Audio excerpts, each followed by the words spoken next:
It is video that is difficult to watch and has not been seen publicly until now. A Medina County Sheriff's deputy capturing on camera the shooting of a teenager in the eye at close range with a high propulsion pepper spray gun. A warning that some of the footage that you're about to see in this story may not be suitable for all viewers. See Bree and be in the comments saying, Trailhand Bill, I'm glad you calmed down. And then I be watching these cops shoot kids in the face. And then my sister told me, y'all know I told y'all I was drinking the Fireball. My sister told me at my age I don't need to be drinking cheap alcohol if I'm gonna drink. So I stopped drinking the Fireball and I got all kind of expensive whiskey and liquor, period. And I started drinking the whiskey. So I don't know if it's just knowing these cops is shooting kids in the face or the whiskey too, man. But that calm down, Bree. And Bree is Australia, y'all. I don't know how far that's gonna go. I'm Trailhand Bill reporting live from South Florida, man. We back in Texas. Listen, this story is a roller coaster because there are some great things to report about it. I've already read the print article. And then, obviously, these vagina cops shooting kids in the face. Over here, we watch the video. And when the video is over, guys, I speak and give my opinion until I'm satisfied doing that. So if you only want to see the video, you're welcome to leave when it's over with. I'm already warning you guys, pre-story. I'm mad as hell about this, man. Let's see what they got going on in Texas. I'm gonna hit him now. Hey, what? Deputy that you see there was convicted of felony assault. Prosecutors say the teen has traumatic and permanent injuries to his eye. KSAT investigates Dylan Collier explores what led to that fateful encounter. It's June 19th, 2023, after 10 p.m. as Medina County Sheriff's Deputy Jonathan Nunemaker pulls over a BMW along Highway 90 in Castroville. Hey, shut it off! Shut it off! Stick your hands out the window, now! The man taken into custody. Do not move. What am I arrested for? I didn't say you're under arrest. Will later be identified as 17-year-old Brandon Sanchez. The vehicle was stolen from a robbery at gunpoint in San Antonio just 4 hours earlier and contained a large quantity of drugs, a pellet gun resembling an AR-style rifle, and Sanchez's girlfriend, who is a minor. What transpired in this gas station parking lot over the next hour will change the course of the lives of the suspect and deputy forever. Body camera footage recorded by a Castroville Police Department officer shows Nunemaker becoming more and more agitated. Kick my door again, you're gonna get hemmed up. I didn't kick your door. Sit there and shut up. The deputy's attempts to inventory what's inside the stolen car interrupted time and again by Sanchez, who demands to know when he'll be taken to jail. Is he seriously doing this? I'm gonna hit him. Can you hang on for a second? Ted, I'm gonna hit him. I'm done with this. Nunemaker at one point retrieves leg shackles from his vehicle, but fails to put them on Sanchez, who continues to cause a commotion. Watch out! Flex, mother, I dare you. Bro, chill out, bro. You just hit the out of my head. After the 7th interruption, Nunemaker pulls out his department-issued pepper spray gun Hey, and fires it into the handcuffed Sanchez's eye from about 3.5 feet away. The teen screams in pain, unable to wipe his face, as Nunemaker calls for paramedics, telling a deputy supervisor minutes later. Is he chill now? I don't know. I haven't heard him kicking my windows. Well, it's a great equalizer, isn't it? The distance from which the shot was placed was definitely way too close. Chris Heitman is sheriff of Marys County, Missouri, and runs the Less Lethal Instructor Program for deputies statewide there. I can agree with a certain level of force, but that level arose way too high with that type of deployment, with that type of percussion weapon. Other law enforcement in Medina County agreed. Castroville police at the scene notified their chain of command. Medina County Sheriff's Office leadership was then informed, and the case was handed over to the Texas Rangers. Less than a month after this incident, Nunemaker was indicted by a grand jury. Investigators determined the pepper spray had been discharged from the weapon at a speed of over 400 miles per hour. The solution, measuring at 4 million Scoville units, nearly twice as pungent as the chip from the infamous one-chip challenge. At trial in May, it took the jury less than an hour of deliberations to convict Nunemaker on both counts of aggravated assault by a public servant. He was given 7 years probation. and is no longer eligible to maintain a peace officer's license. A lot of it was emotion. The officer was acting on emotion. You could tell he was getting extremely frustrated by the video, and he acted out of emotion rather than the training he was probably provided. See, all that pain is by yourself. Lots of poor choices tonight. For KSAT Investigates, Walk this way. I'm Dylan Collier. Medina County prosecutors said Sanchez's permanent injuries to his left eye, including blindness, that is unlikely to ever resolve. Sanchez confirmed this in a phone call with KSAT this week, telling us he is planning to have surgery to hopefully regain some of his vision. He's currently serving 6 years deferred adjudication in the San Antonio robbery case. Now, Nunamaker's attorneys declined to comment to KSAT. The former deputy appealed his convictions to the Fourth Court of Appeals in San Antonio, but he dismissed the case August 26th.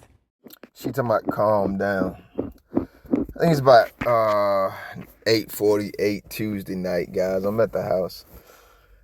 To be quite honest with you, number one, the video is over, so if that's all you wanted to see, that would be nothing but me talking from this point on. If your silly ass stay and watch it, then who is responsible for that?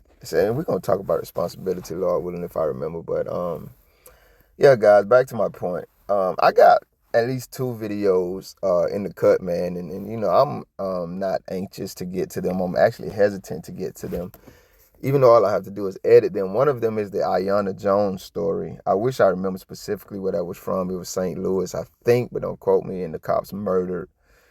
They literally murdered a 7-year-old baby, man. In the process of a simple arrest, what should have probably been a simple arrest, but what they were also doing is trying to film for one of those cop television shows in the process, and ended up killing a kid. I didn't plan to say that on this video, but I'm mad as hell, and I'd rather just be burdened in my heart than be mad, because if I'm mad, I'm just about to start snapping on this video. You know, Bree, I don't even know, your ass Australian, I might not even be saying your name right, but that's her name, guys. But she, you know, a couple of y'all are frequent viewers, and I'm just talking about y'all, so thank you again. First thing I want to tell you guys is this right here. I was thinking about this while I read the print article to this story, and I was thinking, damn, I just want to say, hey man, teach your children to be safe. You know, maybe not know if your kids have, you know, toy guns. And I kind of want to make a big deal about it and exaggerate it, but then I got to thinking, shit, man, listen, bro.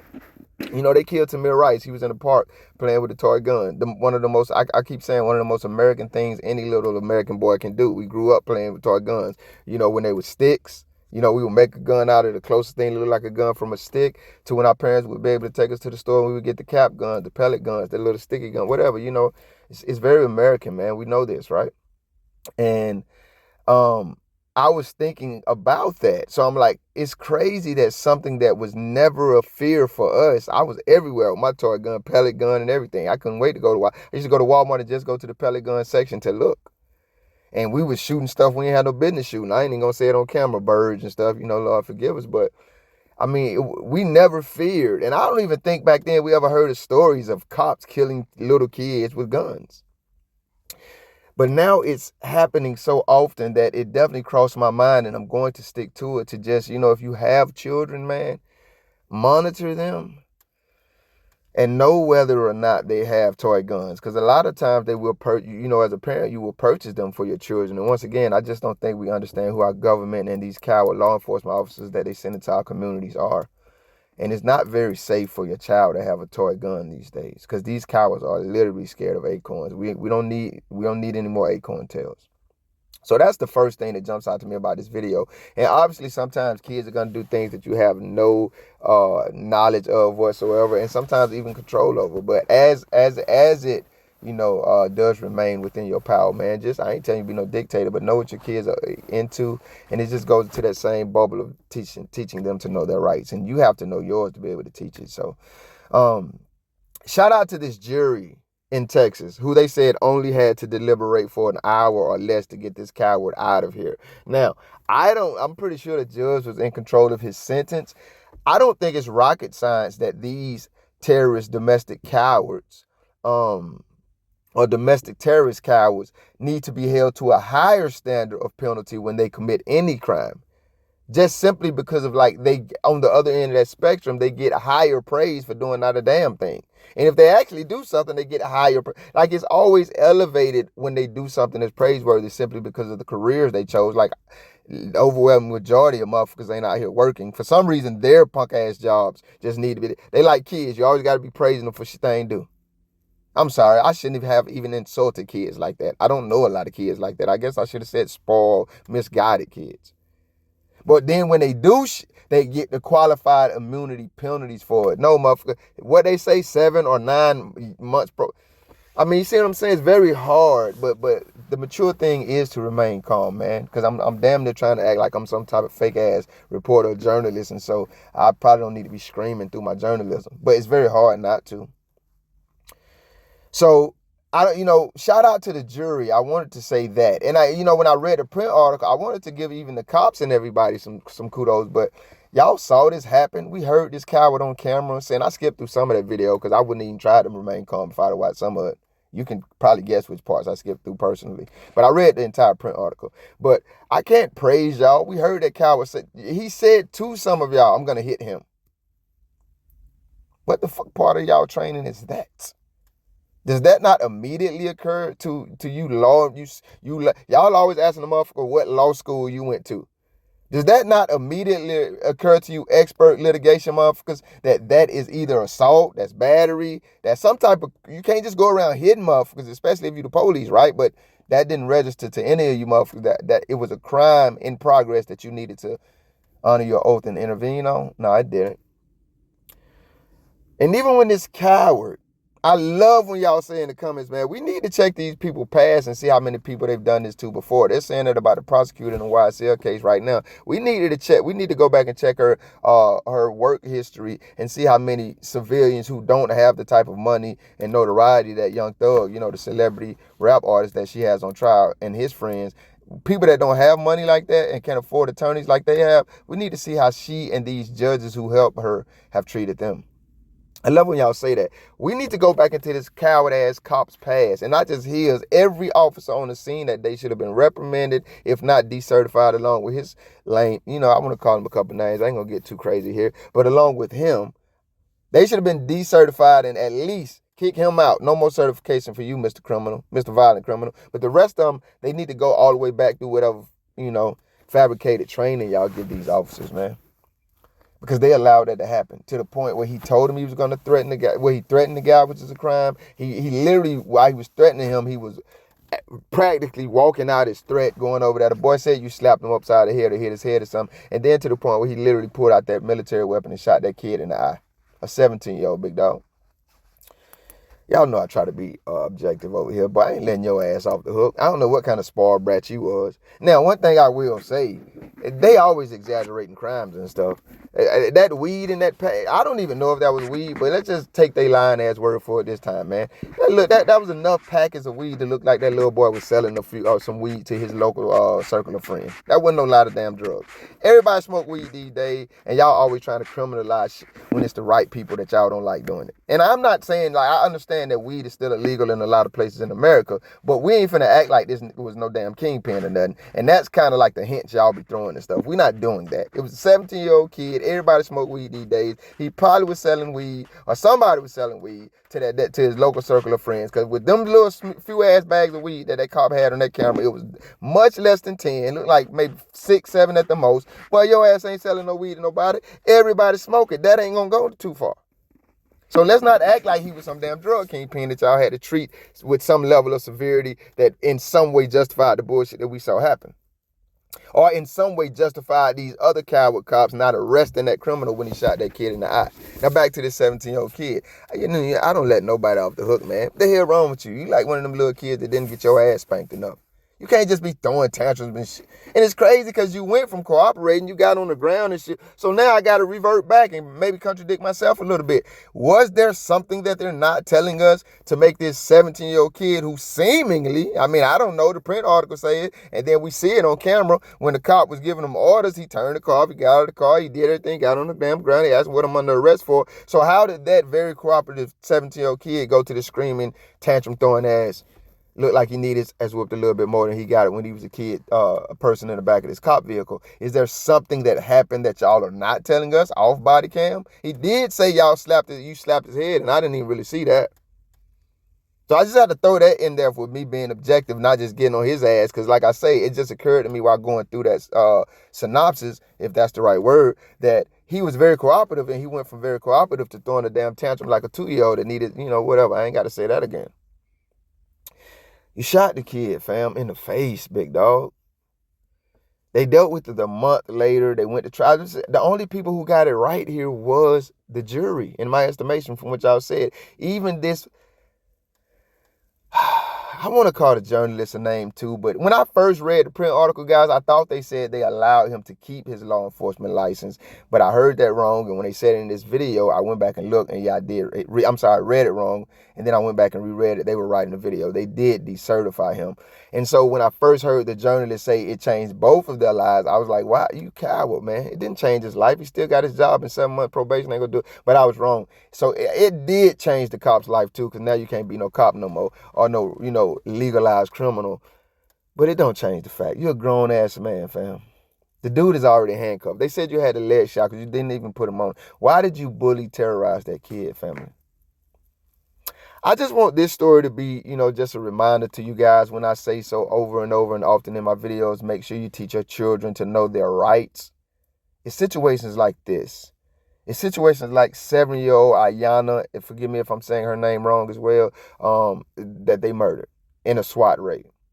It's situations like so many other names that I could call where they're literally out here murdering children, stripping children of their rights, violating their rights. Why it's so important for you to not only know your rights and know who these cowards are, all the way up to our government, man. Know who the highest levels of our government. Know who they are and teach your children to too. It's not just a little rant I say at the end of every video or wherever I remember to say it, man. It's situations like this, I hope, that speaks to us, whoever hears this video or sees a situation like this, that is very important for us to arm and equip ourselves as much as possible. Remember that former FBI agent said we need to get our guns and pray. He said we need to stock up food that's going to last for a few months. We need to get our guns and pray. And he said that because of some things that he discovered going on in the FBI that they were unwilling to be accountable for, and they will put in a lot of effort and energy into hiding. I'm Trailhand Bill, man. I hope... I didn't hear anything about a lawsuit. Seems like they may have minimized the charges that he was facing or could have been facing to kind of sweep it under the rug. They bargain like that sometimes. But I don't feel like justice was served or given in this case to this young man. You have to be responsible with your life too. If you're an adult or a child, you have to know. Once again, it goes to know who these people are. You can't just be acting all type of ways and then acting surprised when they are who they are. I did not get very irate in this video. How do y'all think I did? Big dog, we praying for you, homie. Be safe out there in Texas, y'all. Who's responsible for that? I said if I remember. You shot that kid in the face and then told him he was responsible for all the pain he felt. I'm gonna leave that with y'all. Thank you if you made it this far. If you liked the video, feel free to hit that thumbs up button. I greatly appreciate it. If you care to go a little further than that, maybe even subscribe, hit the notification bell. Check out a few of the other videos on the channel. Either way, y'all be safe.